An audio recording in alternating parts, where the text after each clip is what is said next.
What is going on, everybody? Welcome back to another quick thoughts video. We got another mock draft on Mock Draft Monday. I do want to say in advance, I am recording this early. I'm recording this on Wednesday night, the 31st of January. So if any draft order stuff has changed before I release this, I apologize. I am not canceling it either way. So you'll know and you'll be able to roast me in the comments. But I'm going to be doing it as the order is set right now with the NFC Championship games already set. The Super Bowl is not, obviously. But in this mock draft, I'm going to do something I haven't done in any of my previous mock draft videos, which are all live on the channel. Feel free to check the playlist out. Subscribe if you haven't already to the channel, by the way. Something I haven't done in any mock draft is to have Atlanta move up to #1 overall. I've had Atlanta trading with Chicago to get Justin Fields, which I think is probably a more likely proposition in all reality. But I think it could be fun. I'm gonna select trade here. I think it could be fun to see what Atlanta would look like trading to the first overall pick. And I'm not sure why it's not get. Okay, there it goes. Moving up from pick 8 to pick 1, they're probably going to have to give up a first round next year, and maybe they'll give Chicago second back. I clicked the wrong second. Okay, well, that's okay. Oh, it won't let me give it back, so maybe you're not allowed to. But anyway, um, and obviously Atlanta's going to be targeting Caleb Williams, but Chicago in this scenario is building around Justin Fields. And I think in all reality, if Atlanta wants one of those top 3 quarterbacks, and we know Washington's going to probably go after one. We know New England's probably going to go after one. The #1 overall pick is the way to get there. And maybe it costs more than I just displayed. I don't know. I'm not here to build the trade package. I'm here to see what the draft looks like with Caleb Williams going first overall to the Atlanta Falcons. Atlanta gets their guy. And boy, that's an exciting. I mean, I don't know how Falcons feel about the head coaching hire, but you give Caleb Williams weapons like Bijan Robinson and I can't even remember their names, Drake London and Kyle Pitts. I almost said Drake Pitts and Kyle London. That's fun. That's a lot of fun. I don't care who are the weapons past that, but you got Tyler Algier, you got Cordero Patterson in the backfield still. I assume they're both not free agents, but I'm not honestly sure. Either way, that's a fun offense. And no Arthur Smith to make those weapons useless. Pick 2, the more time goes on, it feels like pick 2 is going to be Drake May. It just makes a lot of sense for Washington. Get that pocket passer, get that guy that, they could develop into their next franchise guy, and it feels like they haven't had one in years. So, whether it's Drake May or Jaden Daniels, I think they're going quarterback. And in the same vein, I think New England's going quarterback. Jaden Daniels, the Heisman Trophy winner, is still on the board. I think that's a great first pick for Gerard Mayo and building the future for New England. Now, pick 4. It's always difficult for me to go into these drafts. And when I have 3 quarterbacks going 1, 2, 3, to not have Arizona picking Marvin Harrison Jr. But if I had to bet on a single pick on this draft, it would be Arizona selecting Marvin Harrison Jr. Because you have to imagine the top 3 picks are going to be quarterbacks, whether Chicago takes one or trades out of the pick. Arizona sits here at 4 with all the options available. And Marvin Harrison Jr. is the best talent available. I think that's not a surprising opinion for me to have or for anyone to have. So Marvin Harrison Jr. is the pick here for the Arizona Cardinals. Give Kyler Murray an excellent weapon on the outside. Chargers at pick 5, I'm sorry. I've had them taking Brock Bowers in recent drafts. I've had them taking Malik Neighbors in recent drafts. At the end of the day, I think it's one of those two. I think they need a weapon. They've drafted poorly in recent years in terms of adding weapons to this team. Keenan Allen's still there, but he's getting older. Austin Eckler certainly looks older. I mean, night and day compared to where he was last year. The question is Malik Neighbors or Brock Bowers, and I've had them taking Brock Bowers in more iterations than I have had them taking Malik Neighbors. But in this one, where do I want to go? I'll go ahead and go the standard pick. I'll go Brock Bowers. Take a tight end, give Justin Herbert another weapon in Jim Harbaugh's offense. Sorry, that's an exciting pick for them. The Giants at pick 6. I think the Giants are happy with the way this draft shook out. I think they're happy to get the second best wide receiver in the draft. If they're not going to be able to take a quarterback, which the top 3 quarterbacks are off the board, and I don't think they reached for a guy like Penix, I think Malik Neighbors can make a lot of sense for them. Give him another weapon on the outside. You got him. You got Jalen Hyatt. You hope to keep guys like Saquon Barkley and Darren Waller happy. Pick makes a ton of sense for them. Tennessee to pick 7. I keep debating kind of back and forth where we're at with Tennessee. Could they go tackle? Could they go wide receiver? I could see them going defensive back if they value a guy high enough. I don't hate it at all, no matter where you want to go here. But I've had them taking Joe Alt when he's available at almost any turn, and I think I'm going to switch it up here just to see what the draft looks like. Because it's very easy for me to go Joe Alt, and then the Chicago picks a tackle and a wide receiver to add to their offense, build around Justin Fields. That's exactly what I had them doing in the last draft when I had them trading back, or trading with Chicago, with the Giants specifically. They moved up actually from pick 9 to pick 6. They took Caleb Williams. I guess it was a previous draft. Um, where I had them taking Joe Alt and Roma Dunze. I'm gonna switch it up. I'm gonna imagine Tennessee values a corner that can really make an impact. And I know it's a high reach here, especially for these rankings on NFL Mock Draft Database Simulator. But Terrion Arnold's a guy who I've seen a lot of people very high on, and I wouldn't be shocked if he goes top 10. If there's a defensive player to go top 10, I could see it being him. That being said, I think it's more likely they go tackle, but let's see where the draft goes based on that. Chicago at pick 8 and pick 9. You got back-to-back picks here. I could honestly see them trading back if there's a team that's desperate for someone in particular and they don't love who's available. But I think they take this opportunity. They take the best tackle on the board in Joe Alt. They take the best wide receiver on the board in Roma Dunze, and they add 2 great pieces to that offensive lineup to surround Justin Fields with the most talent possible. And then now they add another first round next year to do that again. The Jets at pick 10. I mean, I feel like this is kind of looking back at my pick for the Tennessee Titans. I think you might think that I'm just a Jets homer and that I want them to end up with one of these 2 tackles. And I do truthfully. If they're not going to get a guy like Roma Dunze, I would love one of these 2 tackles. And Olu Fashanu from Penn State, I think I would just love the Jets to take him. Although, like I said, I think Tennessee goes tight end. But nonetheless, we had it fall the way it did. Terrion Arnold's not a guy that's going to end up going in the later picks, so we'll see where they go. Minnesota could have been one of those teams, but I think Minnesota's happy that Dallas Turner fell to them. I've had them taking Latu from UCLA in several mock drafts. I believe I've had them taking Kool-Aid McKinstry in some mock drafts. Dallas Turner's a guy who's probably a higher level talent and is more likely to go further up in this draft than those 2 guys. So him slipping to 11 for Minnesota, who needs a lot of help on the defensive end, I think that makes a lot of sense for them. Denver at pick 12. I feel like every time I publish a mock draft, I get a comment that says, hey, Denver should be taking on quarterback. Where's Denver going to go with quarterback? It's tough because Russell Wilson's situation is still hanging over the heads. They're going to owe him around $80 million if they cut him. And I just don't see that likely. Are they going to be able to trade him to a team that's going to be willing to take a chance on him? Maybe a team like Pittsburgh? I don't know. That could be desperate for some solid quarterback play. I don't know. But at the end of the day, I just can't see them necessarily taking a quarterback here, and I'm not going to for this mock. Maybe a different mock will have something different. But at the end of the day, they need help on the defensive edge too. Latu's a guy who I think could really fit with Sean Payton and the new system he's building. I don't hate that pick whatsoever for them. Add an impact defensive player. Vegas at pick 13. I mean, I like Kool-Aid McKinstry for them, but I also like them just solidifying the offensive line. If we're talking about Antonio Pierce staying there, which, I mean, he's their new full-time head coach, they want to get back to the ground and pound game on the offensive side of the ball. Adding a guy like J.C. Latham, I know the right tackle is probably going to walk in free agency.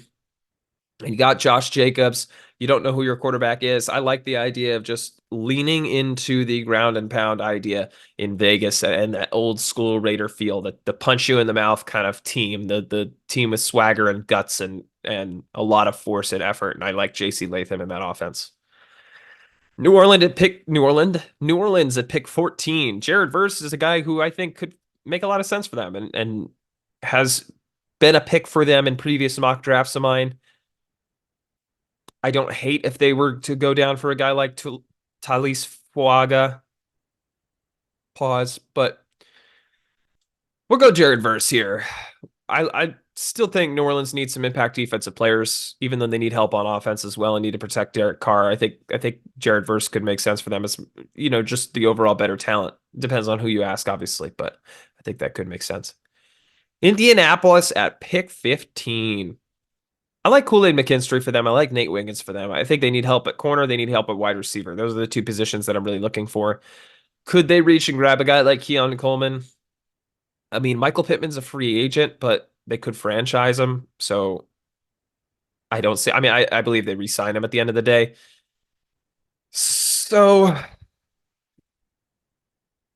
you know what? I'm gonna have them reaching, but not too far. I'm gonna have them grabbing Nate Wiggins. A lot of mock draft boards have Nate Wiggins as the top corner available, depending on what expert you're reading on. So I don't hate the pick for them. Solidified the defensive backfield a little bit. Seattle at pick 16. I have them taking Jerzon Newton in literally every mock draft I've done, but I could see an offensive tackle being a pick here. And if you believe in a guy like Tyrese Fuaga, a guy who reminds me of Elijah Vera Tucker for the New York Jets, can swing inside to guard if they need to. Uh,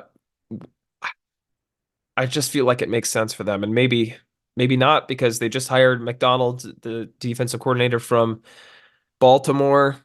So maybe this pick is going to be more defensive leaning, but I'm gonna take Fuaga here because it's something I haven't done in a mock draft. I think it'll make for a more interesting scenario. Jacksonville at pick 17. Kool-Aid McKinstry slipping to them is probably a big win. Similar to Indy, I think they could make a pick at wide receiver or corner, but they could also be in play for a tackle. Maybe Fuaga is the pick for them if he's still available, but because he's not, Kool-Aid McKinstry is going to end his slide here. Cincinnati.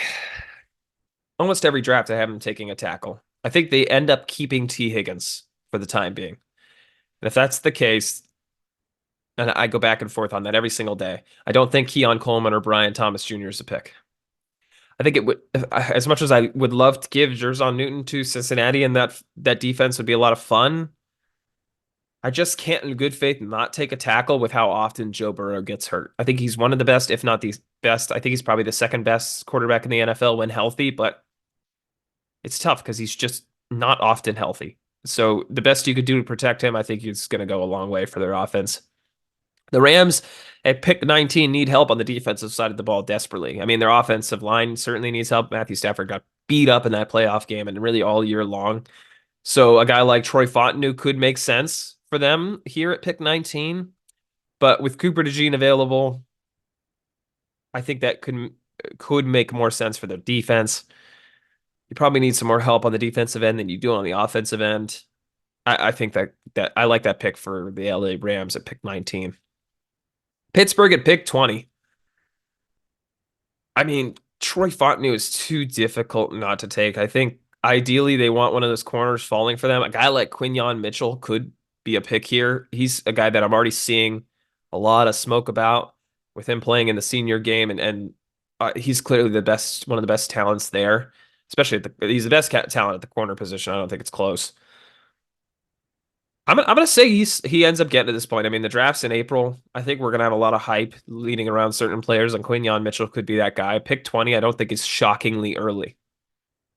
I don't hate that pick for Pittsburgh. You get a corner to play opposite of Joey Porter Jr., and I think that's their number one need, in my opinion. Miami at pick 21.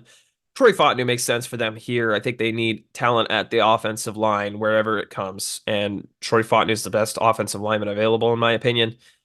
Desperately need to protect Tua at all costs so he has enough time to get the ball out to Tyreek Hill and Jalen Waddle and Devon Achane and whoever else. Philadelphia pick 22 needs help in the secondary. They probably don't love that Quinyon Mitchell went 2 picks before. But I'm going to take Kamari Lassiter here. I mean, Philly's known to like Georgia players. I say that about every mock draft. But they need help in the defensive backfield. Their defensive backfield looked awful in the playoff game against Tampa. So I like the pick for them. Houston at pick 23. Man, Houston probably loves Jerzon Newton falling this long, and I think they don't let him slide any further. You plug him into DeMeco Ryans' defense, and I think that's a lot of fun. A lot of fun. Dallas at pick 25. Man, can you imagine Jerzon Newton lining up next to Will Anderson? Oh, okay. Dallas at pick 24. I guess they're going to go offensive line. At the end of the day, Graham Barton could be a pick here. Jordan Morgan could be a pick here. Could they take a corner? I don't love the corner talent at the left available. Yeah, we're not going Rakestraw Jr. I guess Graham Barton's a pick for them. I mean, I have them taking Graham Barton in other mock drafts, so it's not shocking. But I don't know. I just don't love any options available where they're sitting. Maybe Keon Coleman or Brian Thomas Jr. could be a guy for them to line up opposite CeeDee Lamb.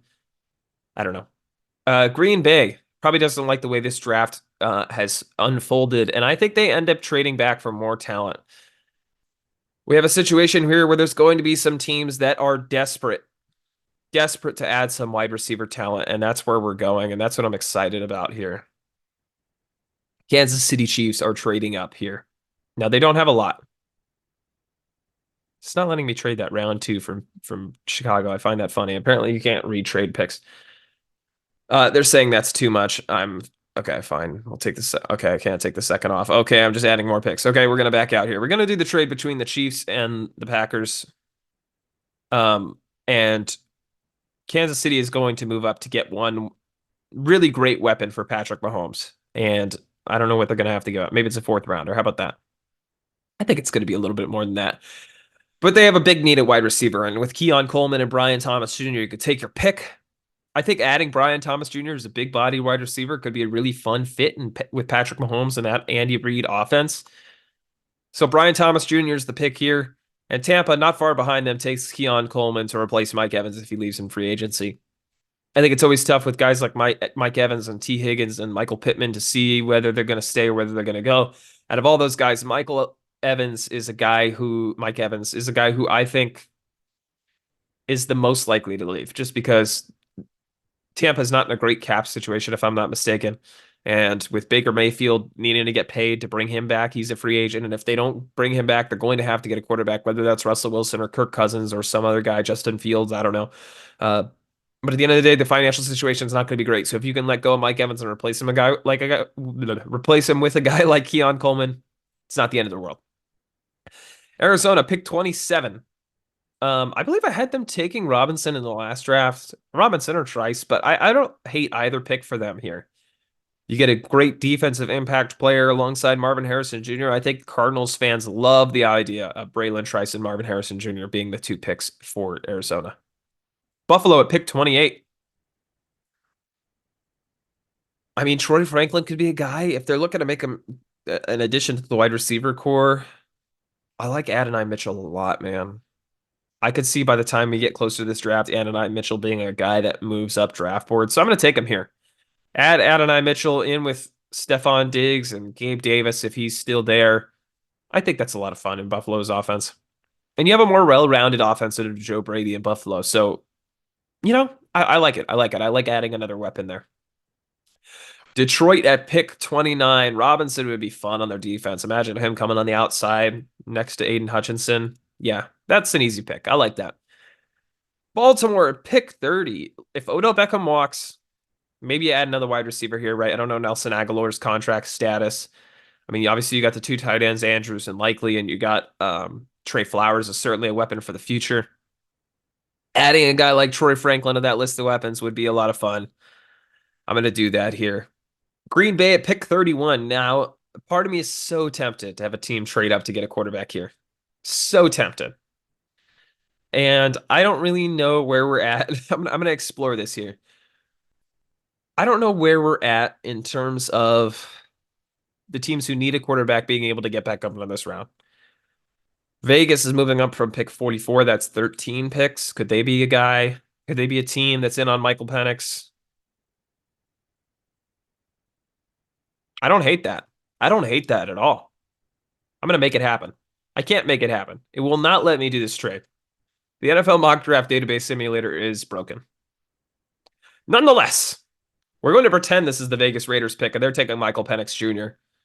So the Vegas Raiders get their quarterback of the future, and then, earlier in this first round, they get a guy in J.C. Latham. So you get a lot of offensive pieces. I know I talked about ground and pound, but adding a guy like Michael Penix that can hit wide receivers in stride, get Devontae Adams involved. I love Michael Penix. Just seems like a old school Raiders kind of guy. I like that pick for them. I'm happy with the way this draft is coming together at the end of this. Okay. San Francisco at pick 32. I mean, they could be in the market for a right tackle. I don't hate the idea of getting Jordan Morgan. I mean, in their dream scenario, a guy like Quinyon Mitchell is still available, but I have him going 10 plus picks before that. I think, like I said, I think he's going to end up sliding up draft boards. I don't think that he's going to be even available for them. What are the best corners available on the market right now? Rakestraw, Kalen King. I feel like he's been slipping down draft boards the more and more I see him. We're going to have them taking a tackle. Jordan Morgan's going to be the last pick of the first round. Help solidify that offensive line and protect Brock Purdy. So listen, that was an interesting mock draft. I don't know that that turned out the way I thought it would when I started this. But we had Caleb Williams with a trade at the top going to Atlanta. Drake May ending up in Washington, Jaden Daniels in New England, fairly standard. Tennessee reaching for a corner. Chicago with pick 8 and pick 9, taking a tackle and a wide receiver to build around Justin Fields. We had Dallas Turner slipping to pick 11 for Minnesota to help their defense. We had the Raiders drafting J.C. Latham and then later trading back up into the first round to select Michael Penix Jr. to really help solidify their offense. Saints get a high-end talent in Jared Verse. The Seattle Seahawks help to, fortify that offensive line. Kool-Aid McKinstry slips all the way to the Jags. Bengals get an offensive lineman. The Steelers select Quinyon Mitchell, who I think will move up draft boards. Jerzon Newton slips all the way to D'Amico Ryans at pick 23. Brian Thomas Jr. is Kansas City's trade up to get back another wide receiver weapon that could really help Patrick Mahomes in that offense. Keon Coleman replaces Mike Evans. Braylon Trice pairs with Marvin Harrison Jr. in Arizona. Adonai Mitchell adds to Buffalo's offense. A lot of fun here. Troy Franklin replaces Odo Beckham. And then I mentioned Michael Penix Jr. going to the Raiders. I like the way this mock draft shook up, at least for the Raiders and for a few other teams. I like the idea of the Chiefs trading up. I like the idea of the Packers trading back twice and getting more talent. I think they have some solid talent on the offensive side of the ball, but to be able to have more assets and more depth, I think could make a lot of sense for them as they build into the future. They don't have to trade for top-end talent right now, so I like that. I like that for them. This was a lot of fun. I like this mock draft. Let me know what you think in the comments below. Where do you think I went right? Where do you think I went wrong? Who do you think is the happiest team of this draft? I think Kansas City has to be pretty happy. I think Arizona has to be pretty happy. I think Chicago has to be pretty happy.